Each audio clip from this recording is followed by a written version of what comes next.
പ്രധാനമന്ത്രി നരേന്ദ്രമോദി റഷ്യയിലേക്ക് യാത്ര പുറപ്പെട്ടപ്പോൾ കോൺഗ്രസുകാരെ അനുകൂലിക്കുന്ന സാമൂഹ്യ മാധ്യമങ്ങളും ഉയർത്തിയ പ്രധാനപ്പെട്ട പരിഹാസം കലർന്ന ഒരു വിമർശനം എന്ന് പറയുന്നത് മോദി റഷ്യയിലേക്ക്, രാഹുൽ ഗാന്ധി മണിപ്പൂരിലേക്ക് എന്നുള്ള നിലയ്ക്കായിരുന്നു.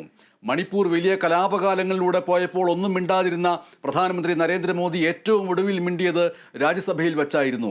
അതിനുശേഷം പിന്നെ നേരെ റഷ്യയിലേക്ക് പോവുകയും ചെയ്തു. അങ്ങനെ റഷ്യയിലേക്ക് മോദി പോകുമ്പോൾ കരഞ്ഞുകൊണ്ടിരിക്കുന്ന കലാപബാധിതരുടെ ഇടയിലേക്കാണ് ഉത്തരവാദിത്വമുള്ള ലോക്സഭാ പ്രതിപക്ഷ നേതാവ് എന്നുള്ള നിലയ്ക്ക് രാഹുൽ ഗാന്ധി പോയത് എന്നുള്ള നിലയ്ക്കായിരുന്നു ഒരു ഭാഗത്ത് വിമർശനം വന്നിരുന്നത്. പക്ഷേ പ്രധാനമന്ത്രി നരേന്ദ്രമോദി മോസ്കോയിൽ എത്തിയതിനു ശേഷം ഇന്ന് പകൽ മുഴുവനും സാമൂഹ്യ മാധ്യമങ്ങളിൽ പ്രചരിച്ച പ്രധാനപ്പെട്ട ഗുണപരമായ ഒരു കാര്യം എന്നുള്ള നിലയ്ക്ക് വന്നിട്ടുള്ളത്, അവിടെ എത്തി മോദി നയതന്ത്ര ബന്ധത്തിൽ വലിയ ഉണർവുണ്ടാക്കി.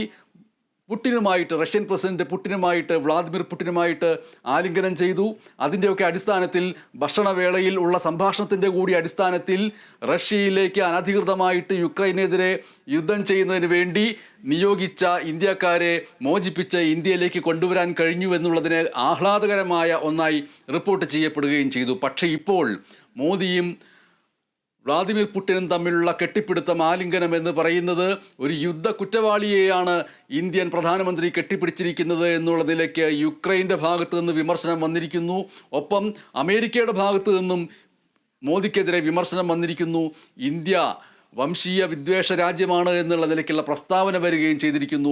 ഇന്നത്തെ ഒന്നാമത്തെ പ്രധാന വാർത്തയായി സ്വാഭാവികമായും അത് മാറുകയും ചെയ്യുന്നു. പ്രധാനമന്ത്രി നരേന്ദ്രമോദിയുടെ റഷ്യൻ പ്രസിഡന്റ് വ്ളാദിമിർ പുടിനുമായുള്ള കൂടിക്കാഴ്ചയിൽ വിമർശനവുമായിട്ട് മുന്നോട്ട് വന്നിരിക്കുകയാണ് അമേരിക്കയും യുക്രൈനും. ഇന്ത്യയും റഷ്യയും വംശീയ വിദ്വേഷം പുലർത്തുന്ന രാജ്യങ്ങളാണ് എന്നാണ് അമേരിക്കൻ പ്രസിഡന്റ് ജോ ബൈഡൻ ആരോപിച്ചിരിക്കുന്നത്. മോദി കെട്ടിപ്പിടിച്ചത് യുദ്ധ കുറ്റവാളിയെയാണെന്ന് യുക്രൈൻ പ്രസിഡന്റ് സെലൻസ്കിയും തുറന്നടിച്ചു. ചൈനയും ജപ്പാനും ഇപ്പോൾ സാമ്പത്തികമായി പിന്നോട്ടാണ്. റഷ്യയിൽ എപ്പോഴും പ്രശ്നങ്ങളാണ്. സമാനമായ അവസ്ഥയാണ് ഇന്ത്യയിലും. വംശീയ വിദ്വേഷവും കുടിയേറ്റ വിരുദ്ധ നിലപാടുമാണ് അവരെ പിന്നോട്ടടിപ്പിക്കുന്നത്. അമേരിക്കയിൽ ഫണ്ട് പിരിവുമായി ബന്ധപ്പെട്ട പരിപാടിയിൽ സംസാരിക്കവെയായിരുന്നു ഇന്ത്യക്കെതിരെയുള്ള ജോ ബൈഡന്റെ വിചിത്രമായ കുറ്റപ്പെടുത്തൽ. അതേസമയം ഇന്ത്യയും ജപ്പാനും അമേരിക്കയുമായി നല്ല ബന്ധത്തിലാണെന്നും സൗഹൃദ രാഷ്ട്രങ്ങളെക്കുറിച്ച് സങ്കുചിതമായ പുരോഗമന കാഴ്ചപ്പാടുകൾ വെച്ച് പുലർത്തുന്നത് വിഡ്ഢിത്തമാണെന്നും മുൻ അമേരിക്കൻ ഡെപ്യൂട്ടി സെക്രട്ടറി എക്സിൽ കുറിച്ചു. ജപ്പാനും ചൈനയും സാമ്പത്തികമായി ഇപ്പോൾ പിന്നിലാണ്. ഉക്രൈനെതിരെയുള്ള യുദ്ധത്തെ തുടർന്ന് റഷ്യ വൈദേശിക നിരോധനം നേരിടുന്നുണ്ട്. എങ്കിലും കഴിഞ്ഞ ഒരു വർഷം കൊണ്ട് പ്രതിരോധ രംഗത്ത് റഷ്യയ്ക്ക് മുന്നേറ്റമുണ്ടാക്കാൻ സാധിച്ചു. ബ്രിട്ടനെ പിന്തള്ളി 2023 ഇന്ത്യയായിരുന്നു അഞ്ചാമത്തെ സാമ്പത്തിക ശക്തി. അതേസമയം അമേരിക്കയുടെ കുടിയേറ്റ നയങ്ങളെക്കുറിച്ചുള്ള വിശാലമായ കാഴ്ചപ്പാടുകളാണ് ബൈഡൻ പറഞ്ഞതെന്നും ആരെയും കുറ്റപ്പെടുത്താൻ ഉദ്ദേശിച്ചിട്ടില്ലെന്നും വൈറ്റ് ഹൌസ് വ്യക്തമാക്കി. എന്നാൽ ഇന്ത്യയോടുള്ള ബൈഡന്റെ സമീപനത്തിലെ ആത്മാർത്ഥതയെക്കുറിച്ച് സംശയം ഉയരുമെന്നാണ് വിദേശ വിദഗ്ധരുടെ അഭിപ്രായം. അതേസമയം പ്രധാനമന്ത്രി നരേന്ദ്രമോദിയുടെ റഷ്യൻ സന്ദർശനത്തെ യുക്രൈൻ പ്രസിഡന്റ് വ്ളാദിമിർ സെലൻസ്കി വിമർശിച്ചു. മോദിയുടെ റഷ്യൻ സന്ദർശനം കടുത്ത നിരാശയുണ്ടാക്കിയെന്നും ലോകത്തിലെ ഏറ്റവും വലിയ ജനാധിപത്യ രാജ്യം ഒരു ക്രിമിനലിനെ കെട്ടിപ്പിടിച്ചത് സമാധാന ശ്രമങ്ങൾക്കേറ്റ തിരിച്ചടിയാണെന്നും യുക്രൈൻ പ്രസിഡന്റ് പറഞ്ഞു. International desk, Kerala vision news. അന്താരാഷ്ട്ര മേഖലയിലെ വിദഗ്ധനായിട്ടുള്ള കേരള സർവകലാശാലയിലെ അധ്യാപകൻ കൂടിയായിട്ടുള്ള ഡോക്ടർ സി ജോസുകുട്ടി ഇപ്പോൾ നമ്മോടൊപ്പം ചേരുകയാണ്.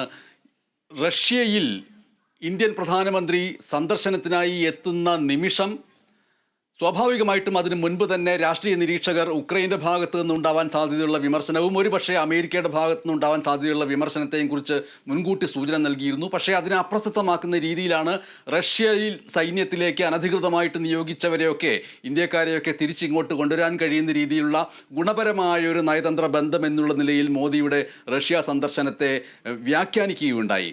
അതിനുശേഷം ഇപ്പോൾ വന്നിരിക്കുന്ന വലിയ വികാസം എന്ന് പറയുന്നത് അമേരിക്കയുടെ ഭാഗത്തു നിന്ന് ഇന്ത്യയെയും റഷ്യയെയും ഒരുമിച്ച് ചേർത്തുകൊണ്ട് വംശീയ വിദ്വേഷ രാജ്യങ്ങൾ എന്നുള്ള നിലയ്ക്കുള്ള പ്രസ്താവന വരുന്നു.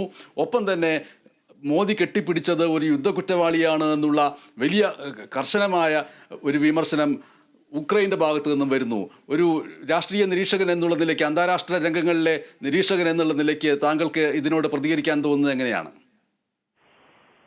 അതൊരു സ്വാഭാവിക പ്രതികരണമായി മാത്രം കണ്ടാൽ മതി. കാരണം യുക്രൈൻ നടത്തിയിരിക്കുന്ന പ്രതികരണം ആ രണ്ട് രാജ്യങ്ങൾ തമ്മിൽ യുദ്ധം നടക്കുന്ന സാഹചര്യത്തിൽ പുടിനെ മൊത്തത്തിൽ അന്താരാഷ്ട്ര രംഗത്ത് നിന്ന് ബോയ്ക്കോട്ട് ചെയ്യുവാൻ ശ്രമിക്കുന്ന രാജ്യങ്ങളുടെ പട്ടികയിൽ ഒന്നാമതാണ് യുക്രൈനും അതുപോലെ തന്നെ അമേരിക്കയും മറ്റ് പാശ്ചാത്യ രാജ്യങ്ങളുമൊക്കെ. പല അന്താരാഷ്ട്ര സമ്മേളനങ്ങളിലും പുടിനെ പങ്കെടുപ്പിക്കുവാൻ അമേരിക്കയിൽ ഉൾപ്പെടെയുള്ള ശക്തികൾ തയ്യാറായിട്ടില്ല. ഏകദേശം 2 ആഴ്ച മുമ്പ് സ്വിറ്റ്സർലൻഡിൽ നടന്ന ഒരു സമാധാന സമ്മേളനത്തിൽ റഷ്യ കൂടാതെയാണ് അവർ ആ സമ്മേളനം നടത്തിയത്. റഷ്യക്ക് ഒരു ക്ഷണം പോലും നൽകിയിരുന്നില്ല. അപ്പൊ സ്വാഭാവികമായിട്ടും റഷ്യയെ അന്താരാഷ്ട്ര രംഗത്തുനിന്ന് മാറ്റി നിർത്താൻ ശ്രമിക്കുന്ന രാജ്യങ്ങളാണ് പാശ്ചാത്യ രാജ്യങ്ങളെല്ലാം തന്നെ, അമേരിക്കയും മറ്റുമൊക്കെ. ആ ഘട്ടത്തിലാണ് ഇന്ത്യ റഷ്യയുമായി വളരെ നല്ല ബന്ധം നിലനിർത്തിക്കൊണ്ട്, അതും അമേരിക്കയുടെയും മറ്റുമൊക്കെ മുന്നറിയിപ്പുകളെ അവഗണിച്ചുകൊണ്ട് ഇന്ത്യ റഷ്യയിൽ നിന്ന് ഓയിൽ വാങ്ങി, അത് കൂടാതെ ആയുധങ്ങൾ വാങ്ങുന്നുണ്ട്, സാങ്കേതിക വിദ്യ വാങ്ങുന്നുണ്ട്. ഇന്നിപ്പോ ഈ സന്ദർശന വേളയിൽ തന്നെ ഒട്ടനവധി കരാറുകളിലേക്കൊക്കെ പോകുന്നുണ്ട്. അപ്പം ഈ 2 രാജ്യങ്ങൾ തമ്മിൽ ബന്ധം ശക്തിപ്പെടുത്തുന്നതിന്റെ ഭാഗമായിട്ടുണ്ടായിട്ടുള്ള ഈ നടപടി അമേരിക്കയെ സംബന്ധിച്ചിടത്തോളം ആഗോള രാഷ്ട്രീയത്തിന്റെ പശ്ചാത്തലത്തിൽ അവരെന്താണോ മുന്നോട്ട് വയ്ക്കുന്നത്, റഷ്യ ഒഴിവാക്കിക്കൊണ്ടുള്ള തങ്ങളുടേതായിട്ടുള്ള ഒരു മേധാവിത്വ ലോക സംവിധാനത്തിലേക്ക് പോകുന്നതിനെ തുരങ്കം വയ്ക്കുന്ന, അല്ലെങ്കിൽ അതിന് വിഘാതമായിട്ടുള്ള ഒരു നടപടിയാണ് ഇന്ത്യ എടുത്തത്, അല്ലെങ്കിൽ പുടിനുമായി ചേർന്നിട്ടുള്ള കെട്ടിപ്പിടുത്തങ്ങളെയും ഹസ്തദാനത്തെയും ഒക്കെ അവർ കാണുന്നത്. അതുകൊണ്ടാണ് അത്തരത്തിലുള്ള പ്രസ്താവന നടത്തുന്നത്. പക്ഷേ അതിനെ പൂർണ്ണമായിട്ടും അത് ഇന്ത്യക്കെതിരായിട്ടുള്ള ഒരു പ്രസ്താവനയായിട്ട് കാണേണ്ടതില്ല. മറിച്ച് അവരുടെ പ്രധാനപ്പെട്ട പ്രശ്നം റഷ്യയാണ്. എന്നാൽ ഇന്ത്യയെ സംബന്ധിച്ചിടത്തോളം ഈ എല്ലാ രാജ്യങ്ങളും പ്രധാനപ്പെട്ടതാണ്. ഒരർത്ഥത്തിൽ പറഞ്ഞു കഴിഞ്ഞാൽ ഇന്ത്യയുടെ ഈ സന്ദർശനം എന്ന് പറയുന്നത് 2022 ശേഷമുള്ള ആദ്യത്തെ സന്ദർശനമാണ്. ഇതിൽ ഏറ്റവും പ്രധാനമായിട്ട് നമുക്ക് കാണേണ്ട ഒരു കാര്യം, ഇന്ത്യക്ക് അമേരിക്കയെയും റഷ്യയെയും ചൈനയും തമ്മിൽ ബാലൻസ് ചെയ്യേണ്ടതായിട്ടൊരു ആവശ്യമുണ്ട്. അതായത് ഇന്ത്യ അമേരിക്കയുടെ വളരെ അടുത്തൊരു പങ്കാളിയാണ്. പക്ഷെ പങ്കാളി ആയതുകൊണ്ട് മാത്രം എല്ലാ കാര്യങ്ങളും അമേരിക്ക നടത്തിത്തരുമെന്നോ അല്ലെങ്കിൽ ആഗോളതലത്തിൽ മറ്റ് ബന്ധങ്ങൾ പാടില്ല എന്നോ അതിനർത്ഥമില്ല. നമ്മൾ പൂർണ്ണമായും റഷ്യയെ ഒഴിവാക്കി കഴിഞ്ഞാൽ റഷ്യ ചൈന അച്ചുതണ്ട് എന്ന് പറയുന്നത് ഇന്ത്യക്ക് വലിയൊരു തലവേദനയാകും. അതുകൊണ്ട് നമ്മൾ ഒരേ സമയം അമേരിക്കയുമായും റഷ്യയുമായും ചില കാര്യങ്ങളിൽ ഈവൻ ചൈനയുമായും സഹകരിക്കുന്നു. ഇന്ന് നമ്മൾ റഷ്യയിൽ പോയിരിക്കുന്നതിന്റെ ഒരു പ്രധാനപ്പെട്ട ലക്ഷ്യം ചൈനയാണ്. കാരണം ചൈനയും റഷ്യയും ഒരു പരിധിക്ക് അപ്പുറത്ത് അടുത്താൽ അത് നമ്മളെ സംബന്ധിച്ചിടത്തോളം സ്ട്രാറ്റജിക് ആയിട്ട് വലിയ ദോഷങ്ങളുണ്ടാകും. അപ്പൊ അത്തരത്തിലുള്ള ആ സാഹചര്യം ഒഴിവാക്കുവാൻ വേണ്ടിയിട്ടും നമുക്ക് ലോകരാഷ്ട്രീയത്തിൽ നമ്മുടേതായ ഒരു സ്ഥാനം നേടിയെടുക്കുന്നതിന് വേണ്ടിയിട്ടുള്ള ഒരു സന്ദർശനം തന്നെയാണിത്. മാത്രവുമല്ല, ഈ പാശ്ചാത്യ രാജ്യങ്ങളുമായി നമ്മൾ സഹകരിക്കുന്നുവെങ്കിലും പാശ്ചാത്യ രാജ്യങ്ങളുടെ പല ലോക വീക്ഷണങ്ങളോടും നമുക്ക് യോജിപ്പില്ല. പാശ്ചാത്യ രാജ്യങ്ങൾ മുന്നോട്ട് വയ്ക്കുന്ന ലോകക്രമം അമേരിക്കയ്ക്ക് മേധാവിത്വമുള്ള ലോകക്രമമാണ്. അതിനോട് ഇന്ത്യ യോജിക്കുന്നില്ല. അമേരിക്കയ്ക്ക് മേധാവിത്വമുള്ള ലോകക്രമത്തോട് യോജിക്കാത്ത രാജ്യങ്ങളാണ് റഷ്യയും ചൈനയും ഒക്കെ. അപ്പം ലോകം ഒരു മൾട്ടിപോളാർ വേൾഡ് ഓർഡർ, എല്ലാ ലോക രാജ്യങ്ങൾക്കും അവരുടേതായിട്ടുള്ള ഒരു സ്ഥാനവും ശബ്ദവും ഒക്കെ കേൾപ്പിക്കുവാൻ കഴിയുന്ന ഒരു സംവിധാനമാണ് ഇന്ത്യ മുന്നോട്ട് വയ്ക്കുന്നത്. അമേരിക്കനെതിരാണ്, തെറ്റിപ്പോയതാണ്. അപ്പം അതിനോട് ചേർന്ന് നിൽക്കുന്ന കാഴ്ചപ്പാടുകളുടെ ഭാഗമായി അങ്ങനെ ഒരു ലോകക്രമം കെട്ടിപ്പടുക്കുന്നതാണ് ഇന്ത്യയുടെ താല്പര്യങ്ങൾ സംരക്ഷിക്കുക നല്ലത് എന്നുള്ള അർത്ഥത്തിൽ തന്നെയാണ് ഇന്ത്യ റഷ്യ സന്ദർശിക്കുകയും ചില രാജ്യങ്ങൾ അദ്ദേഹം ഒരു യുദ്ധക്കുറ്റവാളിയാണെന്ന് പറയുമെങ്കിലും ഒരു യുദ്ധക്കുറ്റവാളിയുടെ അടുത്തേക്ക് പോയി എന്നുള്ള വ്യാഖ്യാനങ്ങൾ മാത്രമാണ്. കാരണം 2 രാജ്യങ്ങൾ തമ്മിൽ യുദ്ധമാണ്. യുദ്ധക്കുറ്റവാളിയാണെങ്കിൽ 2 രാജ്യങ്ങളും യുദ്ധക്കുറ്റവാളികളാണ്. അപ്പൊ ആ അർത്ഥത്തിൽ നമ്മുടെ താല്പര്യങ്ങൾ സംരക്ഷിക്കുന്നതിന്റെ ഭാഗമായി, നമ്മളുമായിട്ടുള്ള സാമ്പത്തിക ബന്ധം വർദ്ധിപ്പിക്കുന്നതിന്റെ ഭാഗമായി, നമ്മളുമായിട്ട് ആയുധ ബന്ധം, നമുക്ക് റഷ്യയുമായിട്ട് നല്ല ഒട്ടനവധി ആയുധങ്ങൾ നമ്മൾ വാങ്ങുന്നുണ്ട്. അപ്പൊ അങ്ങനെയൊക്കെയുള്ള ബന്ധം ശക്തിപ്പെടുത്തുന്നതിന്റെ ഭാഗമായിട്ട് തന്നെയാണ് ഈ സന്ദർശനം. അത് ഇന്ത്യയെ സംബന്ധിച്ചിടത്തോളം ഇന്ത്യയുടെ ദേശീയ താല്പര്യം സംരക്ഷിക്കുന്നതിന് അനിവാര്യമാണ് എന്നുള്ള അഭിപ്രായമാണ് എനിക്കുള്ളത്. അപ്പോൾ സ്വാഭാവികമായിട്ടും ഈ ഒരു പ്രതികരണം അമേരിക്കയുടെ ഭാഗത്ത് നിന്ന് ഉണ്ടാവും, അതേപോലെ തന്നെ യുക്രൈൻ്റെ ഭാഗത്ത് നിന്ന് അതിശക്തമായിട്ടുള്ള പ്രതികരണം ഉണ്ടാവുന്നെങ്കിൽ ഉണ്ടാവട്ടെ എന്ന തീരുമാനത്തിൻ്റെ അടിസ്ഥാനത്തിൽ കൂടിയാണ് റഷ്യയിലേക്ക് പോയിട്ടുള്ളത്. അപ്പോൾ സ്വാഭാവികമായിട്ടുണ്ടായിട്ടുള്ള പ്രതികരണമേ ഉണ്ടായിട്ടുള്ളൂ, അതിലുപരിയായിട്ടുള്ള അതിതീക്ഷ്ണമായിട്ടുള്ള പ്രതികരണം ഉണ്ടായിട്ടില്ല എന്ന് പറയാൻ കഴിയുമല്ലേ? തീർച്ചയായിട്ടും. കാരണം ഈ യുക്രൈൻ പ്രതികരിച്ചിരിക്കുന്നത് ഇന്ത്യയോട് എന്നതിനേക്കാൾ ഉപരിയായി പുടിനോടാണ്, റഷ്യയോടാണ് പ്രതികരിച്ചിരിക്കുന്നത്. അപ്പോൾ ഇന്ത്യ അവിടെ പോയി ഇന്ത്യ കണ്ടു എന്നുള്ളത് നമ്മുടെ ദേശീയ താല്പര്യ സംരക്ഷണത്തിന് ആവശ്യമായിട്ടുള്ളതാണ്. യുക്രൈനെ സംബന്ധിച്ചിടത്തോളം മുമ്പും ഇത്തരത്തിലുള്ള നിലപാട് യുക്രൈൻ ഇന്ത്യയോട് സ്വീകരിച്ചിട്ടുണ്ട്. നമ്മൾ പാശ്ചാത്യ രാജ്യങ്ങളുടെയും മറ്റുമൊക്കെ വിലക്ക് ലംഘിച്ചുകൊണ്ട് അവിടെ നിന്ന് ഓയിൽ വാങ്ങാൻ തീരുമാനിച്ചപ്പോൾ യുക്രൈൻ വലിയ രീതിയിൽ പ്രതികരിച്ചിരുന്നു. അതുപോലെ നമ്മൾ അവിടെ ആയുധങ്ങൾ വാങ്ങുവാൻ ശ്രമിച്ചപ്പോൾ, അതുപോലെ ഇന്ത്യ റഷ്യക്ക് അനുകൂലമായി UN മറ്റുമൊക്കെ വോട്ടിങ്ങിൽ നിന്ന് വിട്ടുനിന്നപ്പോൾ, ഇങ്ങനെ നിരവധിയായ വേദികളിൽ ഇന്ത്യ എടുത്ത നിലപാടുകളോട് യുക്രൈൻ പ്രതിഷേധവും അവരുടെ അഭിപ്രായ വ്യത്യാസവും ഒക്കെ കാണിച്ചിട്ടുണ്ട്. അപ്പോൾ അതിന്റെ ഒരു തുടർച്ചയായിട്ടുള്ള നിലപാട് മാത്രമാണ്. ഈ ഒരു ഘട്ടത്തിൽ യുക്രൈൻ ഇതല്ലാതെ എന്ത് നിലപാട് കഴിയും? ഏതൊരു അവിടെ രാജ്യം പക്ഷേ ഈ ഒരു സന്ദർഭത്തിൽ ഇന്ത്യയെയും റഷ്യയെയും താരതമ്യപ്പെടുത്തിക്കൊണ്ട് ഈ രണ്ട് രാജ്യങ്ങളും വംശീയ വിദ്വേഷ രാജ്യങ്ങളാണ് എന്നുള്ള നിലയ്ക്ക് പറഞ്ഞിട്ടുള്ള അമേരിക്കയുടെ പ്രസ്താവനയ്ക്ക് ഭാവിയിൽ ഉള്ള ഒരു തുടർച്ചയും മറ്റും എങ്ങനെയാണ് കാണുന്നത്? അമേരിക്കയും ഇന്ത്യയും തമ്മിൽ നല്ല ബന്ധമാണുള്ളത്. പക്ഷെ ഈ ഇതിന്റെ അർത്ഥം നമുക്ക് മറ്റു രാജ്യങ്ങളുമായി ബന്ധപ്പെടുവാനായിട്ടുള്ള അവസരങ്ങൾ നിഷേധിക്കണം എന്നുള്ളത് അതിനെ അംഗീകരിക്കുന്നുമില്ല. അതിലേറ്റവും പ്രധാനപ്പെട്ട ഒരു കാര്യമായിട്ട് എനിക്ക് തോന്നിയിട്ടുള്ളത്, അമേരിക്ക ആദ്യമായിട്ടല്ല ഇന്ത്യ വിമർശിക്കുന്നത്. കാശ്മീരിന്റെ വിഷയത്തിൽ വിമർശിച്ചിട്ടുണ്ട്, മനുഷ്യാവകാശങ്ങളുടെ പേരിൽ വിമർശിച്ചിട്ടുണ്ട്.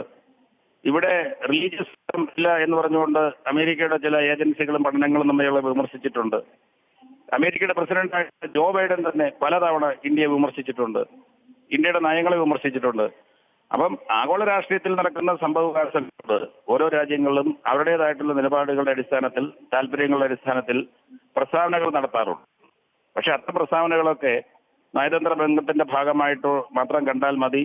അതിനപ്പുറത്ത് അത് ഇന്ത്യ അമേരിക്ക ബന്ധത്തെ ഒരു പരിധിക്കപ്പുറത്ത് ഏതെങ്കിലും രീതിയിൽ ഈ അവസ്ഥയിൽ ബാധിക്കുമെന്ന് ഞാൻ കരുതുന്നില്ല. കാരണം ഇതിന്റെ പേരിൽ അമേരിക്ക ഒരു കടുത്ത നടപടിക്ക് ഇന്ത്യക്കെതിരെ പോയി കഴിഞ്ഞാൽ ഇന്ത്യ പൂർണ്ണമായും റഷ്യയോടും ചൈനയോടും അടുക്കുകയാണ്. അങ്ങനെ അടുത്തു കഴിഞ്ഞാൽ, പ്രത്യേകിച്ച് റഷ്യയോട് അടുപ്പം കാണിച്ചു കഴിഞ്ഞാൽ, അതിന്റെ നഷ്ടം അമേരിക്കയ്ക്കാണ്. അമേരിക്ക മുന്നോട്ട് വയ്ക്കുന്ന ലോകക്രമത്തെയും സാമ്പത്തിക അല്ലെങ്കിൽ ഭൗമ രാഷ്ട്രീയ സംവിധാനങ്ങളെയും ഒക്കെ ഏറ്റവും അധികം എതിർക്കുന്ന, ഏറ്റവും അധികം അനുകൂലിക്കുന്ന രാജ്യമാണ് ഇന്ത്യ. അപ്പൊ ഇന്ത്യയെ പിണക്കിക്കഴിഞ്ഞാൽ അവർ മുന്നോട്ട് വയ്ക്കുന്ന പല കാര്യങ്ങളും ലോകരാഷ്ട്രീയത്തിൽ നടന്നു കിട്ടുക അത്ര എളുപ്പമല്ല. കാരണം ഇന്ത്യ പഴയ ഇന്ത്യയല്ല, ഇന്ത്യക്ക് സാമ്പത്തിക ശേഷിയുണ്ട്, രാഷ്ട്രീയ ശേഷിയുണ്ട്. അപ്പം ഈ പ്രദേശത്തിന്റെ, ഏഷ്യയുടെ പ്രത്യേകിച്ചുമുള്ള രാഷ്ട്രീയത്തിൽ അമേരിക്കയ്ക്ക് മേധാവിത്വം വേണമെങ്കിൽ ഇന്ത്യ അമേരിക്കയോടൊപ്പം നിൽക്കണം. അതായത് ഇന്ത്യയും ചൈനയും തമ്മിലുള്ള സംഘർഷം വർദ്ധിക്കേണ്ടത് അമേരിക്കയുടെ ആവശ്യമാണ്. എന്നാൽ റഷ്യയുടെ അടുത്തതിന്റെ പേരിൽ നമ്മളുമായി അകലാൻ അമേരിക്ക ശ്രമിച്ചാൽ അത് അമേരിക്കയുടെ താല്പര്യങ്ങളെ നന്നായി ബാധിക്കും. അത് നന്നായി അറിയാവുന്നത് കൊണ്ടാണ് അമേരിക്കയുടെ വിലക്കും മുന്നറിയിപ്പുകളും അവഗണിച്ച് ഇന്ത്യ റഷ്യയുമായി എക്കാലത്തും നല്ല ബന്ധം പുലർത്തുന്നത്. ഏറ്റവും വലിയ ഉദാഹരണമാണ് റഷ്യയിൽ നിന്ന് നമ്മൾ വാങ്ങുന്ന ഓയിൽ. ഈ അടുത്ത കാലം വരെ നമ്മൾ തമ്മിലുള്ള വ്യാപാര ബന്ധം എന്ന് പറഞ്ഞു കഴിഞ്ഞാൽ $10-15 ബില്യൺ മാത്രമേ ഉണ്ടായിരുന്നുള്ളൂ. ഇപ്പോഴത് $70 ബില്യൺ ഡോളറോടായി. ഇന്ന് റഷ്യ നമ്മുടെ 4ാമത്തെ വ്യാപാര പങ്കാളിയാണ്. അതിനു മുമ്പ് അത് 12ാമത്തെ 13ാമത്തെ ആയിരുന്നു. അപ്പം ഈ വിലക്കുകൾ ലംഘിച്ചുകൊണ്ട് തന്നെയാണ് ഈ വ്യാപാരം നടത്തിയിട്ടുള്ളത്. കഴിഞ്ഞ 2 വർഷമായി, യുദ്ധത്തിന് ശേഷമുള്ള 2 വർഷമായി നമ്മൾ വ്യാപാരം, പ്രത്യേകിച്ചും ഓയിൽ വാങ്ങുന്ന കാര്യത്തിൽ. അപ്പൊ അതുകൊണ്ട് അമേരിക്കയ്ക്ക് ഇന്ത്യക്കെതിരെ നടക്കുവാനുള്ള വഴികൾ, ഇന്ത്യക്കെതിരെ എടുക്കാനുള്ള നടപടികൾ വിമർശനങ്ങൾക്കപ്പുറത്ത് എന്തെങ്കിലും പ്രസക്തി ഉണ്ട്, അല്ലെങ്കിൽ നമ്മുടെ ബന്ധത്തെ അത് അടിസ്ഥാനപരമായി ബാധിക്കുമെന്ന് ഞാൻ കരുതുന്നില്ല. അതുപോലെ ഇന്ത്യക്ക് പല പ്രശ്നങ്ങൾ അമേരിക്കയുമായിട്ടുണ്ട്. ഇന്ത്യ വിമർശിച്ചിട്ടുണ്ട്. കാനഡയ്ക്ക് അമേരിക്ക നൽകിയ പിന്തുണ നമുക്ക് അവർക്ക് അറിയാവുന്നതാണ്. സിഖ് തീവ്രവാദവുമായി ബന്ധപ്പെട്ട ചില കൊലപാതകങ്ങളിലുമൊക്കെ ഇന്ത്യക്കെതിരെ അമേരിക്കയുടെ നിലപാട് നമുക്കൊട്ടും യോജിക്കാൻ കഴിയുന്നതായിരുന്നില്ല. അന്ന് നമ്മൾ വിമർശിച്ചിട്ടുണ്ട്. അപ്പൊ സ്വാഭാവികമായി ഇത്തരത്തിലുള്ള അഭിപ്രായ വ്യത്യാസങ്ങൾ വരുമ്പോൾ വിമർശിക്കും. അതിന്റെ പേരിൽ ലോകരാഷ്ട്രീയത്തിലെ പ്രത്യേക താല്പര്യങ്ങൾക്ക് വേണ്ടിയിട്ടുണ്ടാക്കിയിരിക്കുന്ന ബന്ധങ്ങളിലോ അതിന്റെ ഘടനയിലോ വലിയ മാറ്റം വരുമെന്ന് ഞാൻ കരുതുന്നില്ല. വളരെ നന്ദി ശ്രീ സി ജോസുകുട്ടി. കേരള സർവകലാശാലയിലെ അന്താരാഷ്ട്ര രാഷ്ട്രീയ നയതന്ത്ര ബന്ധങ്ങളെക്കുറിച്ചുള്ള വിദഗ്ധനാണ് അദ്ദേഹം. വളരെ പ്രധാനപ്പെട്ട നിരീക്ഷണമാണ് അദ്ദേഹം നടത്തിയിട്ടുള്ളത്. റഷ്യയും ഇന്ത്യയും തമ്മിലുള്ള ബന്ധം ഊട്ടിയുറപ്പിക്കപ്പെടുന്നു, അതിന് ഒന്നുകൂടി ഭദ്രത വരുന്നു. അമേരിക്കയെ ആസ്പദമാക്കിയുള്ള ഏക ലോകക്രമത്തെ വെല്ലുവിളിക്കുക എന്നുള്ള ദൗത്യം കൂടി ഇതിൻ്റെ ഭാഗമായിട്ട് വരുന്നു. ആ അർത്ഥത്തിൽ അമേരിക്കയും യുക്രൈനും റഷ്യക്കെതിരെയും ഇന്ത്യക്കെതിരെയും സംസാരിച്ചിട്ടുള്ളത് സ്വാഭാവികമായ ഒരു പ്രതികരണം എന്നുള്ള നിലയ്ക്ക് കാണേണ്ടതുള്ളൂ എന്നാണ് ശ്രീ